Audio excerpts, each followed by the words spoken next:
بطاطا مجي من عند عم رمضان. البطاطا من أكثر الخضار استهلاكاً في العالم. تختلف الكوجينات في طرق تقديمها، لكنها أساسية في برشا أطباق. طايبة في صوص ولا بالفابور. البطاطا غنية بالفيتامينات والمعادن كالفوسفور والبوتاسيوم والحديد. فيها الألياف وما فيهاش دهون تقريباً، ومضادة للأكسدة بصفة كبيرة لاحتوائها على الفلافونويد اللي تحمي خلايا الجسم.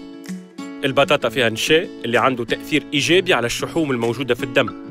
في 100 جرام بطاطا فما 77 حريرة، معناها كل ما يتقال على أنها تسمن مش صحيح، وخاصة كي تتاكل بطريقة صحية ومن غير إضافات دهنية. في تقاليدنا الغذائية البطاطا ما تغيبش على قضية رمضان باش نستعملوها في تحضير شقة الفطر، مصموطة في البريك ولا في بيوري، طايبة في مرقة، في نواصر ولا في كسكسي، ولا في الفور في مسلي مع اللحم ولا الدجاج. شاهي طيبة، ونتلاقاو غدوة في نصيحة جديدة من عند MG.